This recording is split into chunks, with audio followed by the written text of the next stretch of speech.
Kamusta mga idol? PBA update muna tayo. Calvin Abueva pinatawag na naman ng PBA Commissioner's Office matapos na namang masangkot sa isang insidente. Kitang-kita kasi sa kamera ang ginawang aksyon ni Abueva kung saan nakita siyang nag-dirty finger sa mga PBA fans. Nangyari ang insidente matapos magkabanggaan si Calvin at si Nard Pinto sa laro ng Barangay Ginebra at Magnolia. Inaasahan na mas mabigat na parusa ang ipapataw kay Calvin dahil may warning na sa kanya nung nakaraang buwan pa si Willie Marshall. Matatandaan na pinagmulta si Abueva ng PBA ng 100,000 pesos matapos niyang insultuhin si SMB head coach George Gallant sa Game 3 ng PBA Commissioner's Cup Finals. Nasundan pa ito ng pagsugod ni The Beast sa dugout ng SMB para kumprontahin si Mo Totwa at ang kanyang asawa. Dahil sa pangyayaring yun mga idol, nagbait-baita na lang muna si Abueva mula Game 4 hanggang sa matapos ang serye sa pagitan ng SMB at Magnolia, matapos mabigyan ng warning ni Commissioner Willie Marshall. Pero dahil inulit na naman ni Abueva ang dirty tactics niya sa loob ng basketball court, maaring mas mabigat na parusa na ang ibigay sa kanya ng PBA. Posibleng magkaroon na ito ng rekomendasyon mula sa SMC management para sila na mismo ang magbigay ng leksyon kay Calvin Abueva.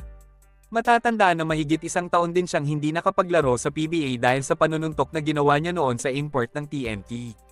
Maswerte na nga lang si Abueva at pinagtiyagaan pa siya ng SMC Group dahil kung hindi pariwara na ang buhay niya ngayon. Halos wala na din namang naitutulong si Calvin sa Magnolia maliban sa sakit ng ulo mga idol. Panigurado na makikipagpulong na ang Magnolia Management kay SMC Sports Director Al Francis Chua para pag-usapan ang magiging kinabukasan ni Abueva sa koponan.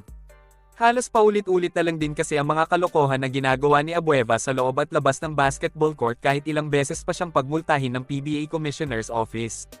Magiging kabang-abang sa mga basketball fans ang parusa na ibibigay ng PBA kay Calvin Abueva. Nung nakaraang buwan kasi, nasangkot din sa gulo ang isa pang player ng SMC na si Jamie Malonzo. Lulong kasi sa alak noon si Malonzo nang bugbugin siya ng nakaalitan niyang MMA fighter sa isang restaurant. Matapos mangyari ang insidenteng yun, walang parusa na nilabas ang PBA kay Malonzo. Kung tutuusin kasi malaki ang kasalanan niya sa Gilas at sa PBA dahil nasa injury list siya nung panahon na yun. Pero ang nangyari nakuha pa niyang maglasing sa ibang lugar nang walang pahintulot ng PBA at ng Gilas. Lumalabas na may pinapanigan pa din si Willie Marshall kung sinong player lang ang pwede niyang parusahan o pagmultahin mga idol. Ano sa tingin nyo? May nagdidikta kaya kay Willie Marshall kung sinong mga players ang dapat lang niyang parusahan? Comment down below. Hanggang dito na lang muna mga idol. Maraming salamat sa panunood. Kita-kits ulit tayo sa videos na aking ipapalabas patungkol sa basketball.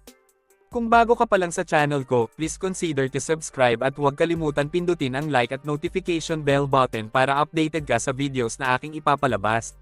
Salamat mga idol!